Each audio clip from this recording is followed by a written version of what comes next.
முதலமைச்சர் இருக்கின்ற பொழுது அவரை சந்தித்து இந்த கோரிக்கை வைத்தேன். நடந்தாய் வாழி காவிரி திட்டம் சுமார் 14,000 கோடி இந்த திட்டத்திற்கு நிதி தேவை. கொடுத்த உடனே அவர் பார்த்தார், அற்புதமான திட்டம், இந்த திட்டத்தை நிச்சயமாக நிறைவேற்றி தருவேன் என்று சொல்லி மேதக குடியரசுத் தலைவர் உரையிலே இடம்பெற செய்து கடந்த 2024ஆம் ஆண்டு அதற்கு அனுமதி கொடுக்கப்பட்டது. ஆனால் இந்த அரசு முடக்கி வைத்திருக்கின்றது. உண்மையிலேயே இந்த அரசு மக்கள் மீது அக்கறை இருந்தால் மத்திய அரசு அனுமதி கொடுக்கப்பட்ட திட்டத்தை நிறைவேற்ற மனமில்லை. சிந்தித்து பாருங்கள், 14,000 கோடி, 1,000 2,000 இல்ல 14,000 கோடி நம்முடைய தமிழ்நாடு நலன் பெறுவதற்காக மத்திய அரசு அனுமதித்தது.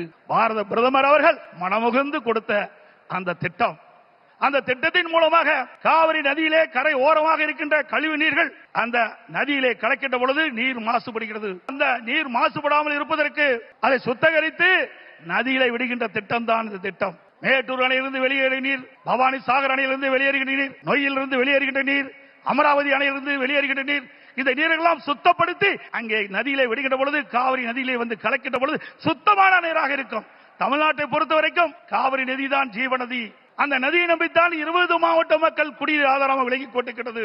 டெல்டா பாசன விவசாயிகளுக்கு ஒரு நல்ல நீர் பயிர்களுக்கு பாய்ச்சுகின்ற பொழுது எந்த நோய் தாக்கப்படாது. அப்படிப்பட்ட அற்புதமான திட்டத்தை நமக்கு வழங்கினார். அரசியல் காழ்ப்புணர்ச்சியின் காரணமாக அந்த திட்டத்தை நிறுத்தி வைத்திருக்கின்றார்கள். மீண்டும் ஆதரவோடு தேசிய ஜனநாயக கூட்டணி அதிக இடங்களே வெற்றி பெற்று நம்முடைய கூட்டணி அண்ணா திமுக ஆட்சி அமைக்கின்ற பொழுது பாரத பிரதமருடைய ஆசியால் இந்த திட்டம் நிறைவேறும்.